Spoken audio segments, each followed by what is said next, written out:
Hey YouTube, welcome back to Not Your Father's Finance. Abby here. Thanks for tuning in. Today I'm going to talk about how to make money while you're home for the holidays, whether that's you're at your apartment, you can't travel to be with your family, or whether your home is your parents' house like it is for me. One thing I love about coming home is just like seeing my old belongings or my current belongings and just like thinking, why do I need this stuff? It just says at my parents' house. I come here a couple times a year and I just really need to get rid of it. And that's what this video is going to be about, is how to decide what you're going to get rid of, and then what's the best way of going about selling that to get some money back into your pocket. There was a 2019 study that found Americans spend $1,497 a month on non-essential items, aka shit that clutters your house. And that adds up to about $18,000 a year, which is mind-blowing, but it doesn't surprise me. How many of us, or how many of you go to Target, there's all those Target memes. You go to Target and you come out with like $100+ worth of stuff, whether it's you going through the dollar section and you get your decorations for $1 or $3, or that new shirt or that new cosmetic or whatever it is. We just spend so much money all the time. Now that I'm saying this out loud, I do think budgets are a good idea for that reason. If it's not in your budget, you've already spent as much, you can't buy all this cluttery stuff. But I've never stuck to one, although I'm going to see what my monthly spending is next year. If you want to track yours with me, comment below, and I have a little group going, and I'll send you a spreadsheet and we can track how much we're going to spend in 2021. It's not necessarily a budget, but just like an informational piece on like, how much do I actually spend a month? I have no idea.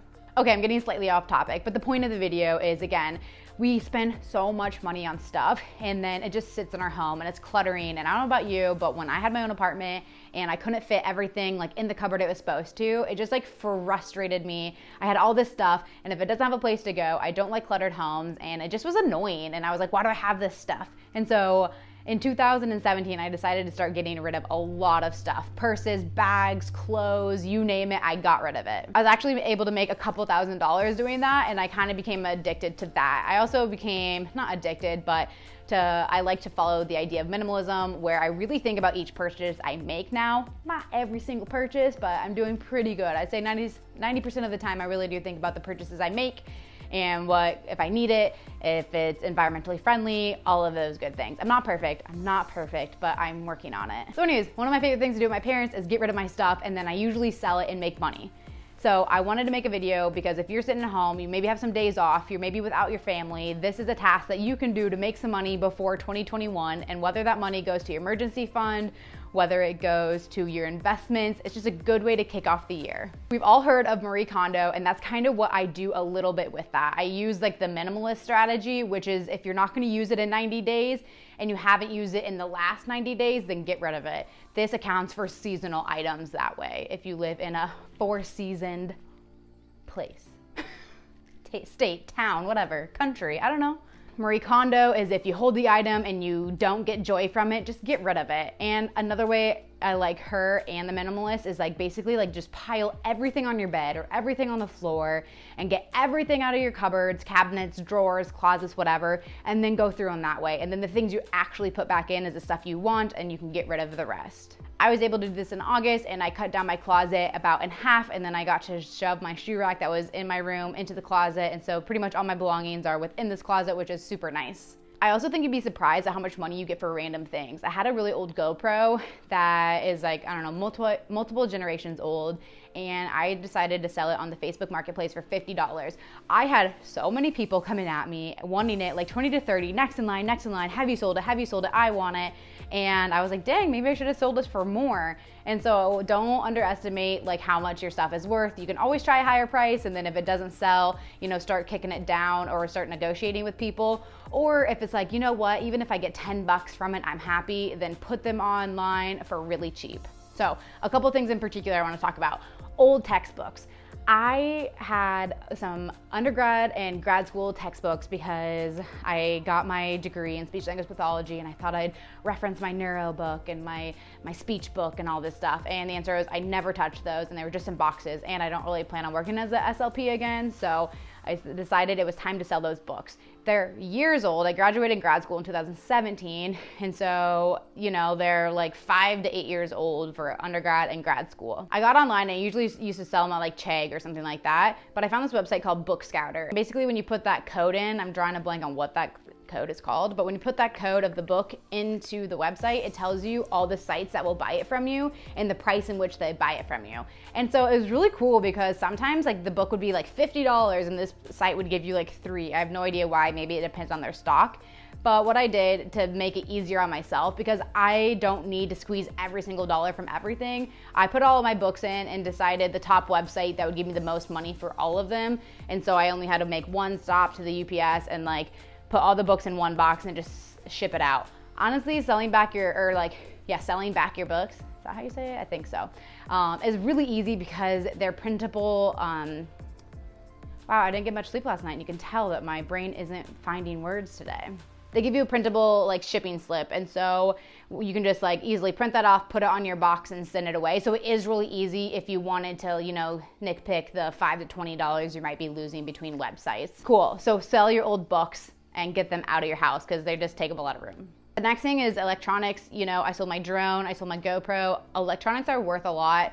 I typically sell my stuff on Facebook Marketplace, but there are so many other sites that I'll mention here briefly that you can also sell your stuff on. Facebook Marketplace takes a little bit more work because you have to message with the people and then find a common meeting space and then drop it off and do all that. I've never shipped my stuff because it seemed like a lot of work, especially in the small town I live in. And so I just usually did the Facebook Marketplace and meet up with people.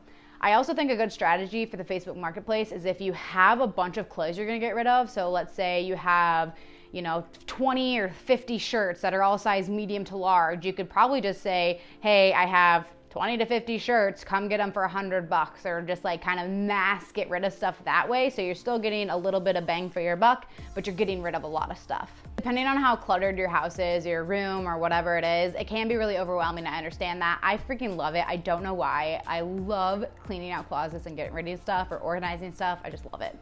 But I understand people don't like it. And so the minimalists have a game that is basically you get rid of 1 item on the first day, 2 items on the second day, 3 on the third day, and so on and so forth for an entire month.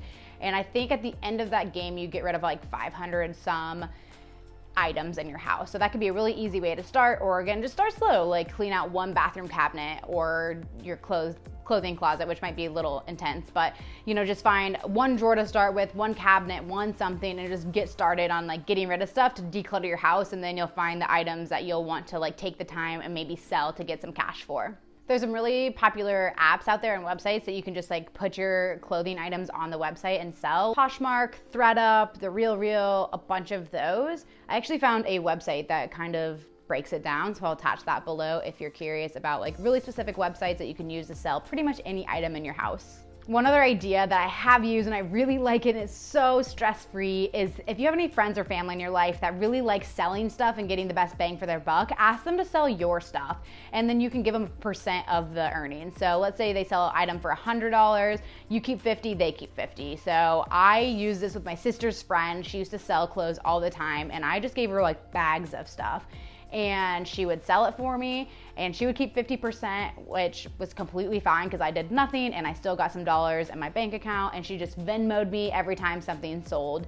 You might have to have like a pretty good process for this. I think she did like spreadsheets and everything else, but it was really handy just to like, hey, take my stuff, sell it for me. You know, I might get $100 and who can't use $100 here and there, and then whatever she can't sell, she just donates. Highly recommend that method. It was super handy. Chelsea, I wish you were still in Omaha to do that. That is really the gist of this video. It's pretty low key, but I just want to say, like, it's so important. So many people don't think they have money that they can put into their emergency fund and savings account, investments, whatever it may be. And it's like, it's these simple things of like, stop buying so much junk, first of all, but then look at what you have in your house. Get rid of the stuff, and I'm sure some of it's nice, and get some money back for what you had bought. You can easily invest your first $100 by going through your closet, going through your cabinets, and getting rid of stuff. You can invest that $100 and it can start to grow on its own. Is it gonna grow slowly? Yes, sometimes it might drop $1, sometimes it might gain a couple dollars, but then it's just a starting point, and it's really cool to just like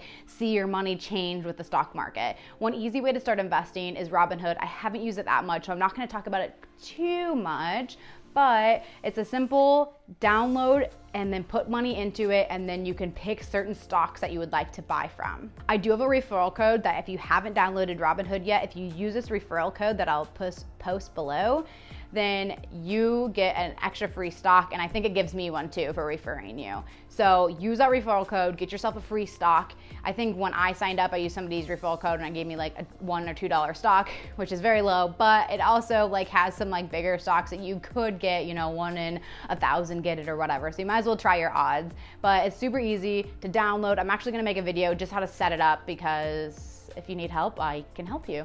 And I just picked a random stock. I had to double check what I did. I think I did Vanguard. But anyways, you just put your money there and just let it sit and just like see what happens. And you know, it's just a fun way to like see what's gonna happen to $100 in the stock market. So if you don't think you can invest because you don't have money, sell your stuff, put it into Robinhood, for example, and watch the money grow. I hope this was helpful. If not, check out minimalist.com and check out Marie Kondo. Those are both two people that I really like that really live an intentional lifestyle about what they buy and what brings them happiness in their belongings. I will put all this stuff in the description if you're curious about any of it. Otherwise, drop any comments or questions you have below. I know it's a pretty plain Jane video. I have a really exciting content to come. I have so many important people to interview that have so many good things to say. I was just trying to figure out the logistics of interviewing them by having good audio and decent video quality. So I'm hoping to bring those to you in the next couple weeks, and I'm so excited for those people, and I can't wait to bring that to you. So don't forget to subscribe if you don't want to miss out, and check out these other videos if you haven't seen them yet. Otherwise, I hope you're having a wonderful holiday season and that you and your family are staying safe and healthy. I'll see you next time on Not Your Father's Finance.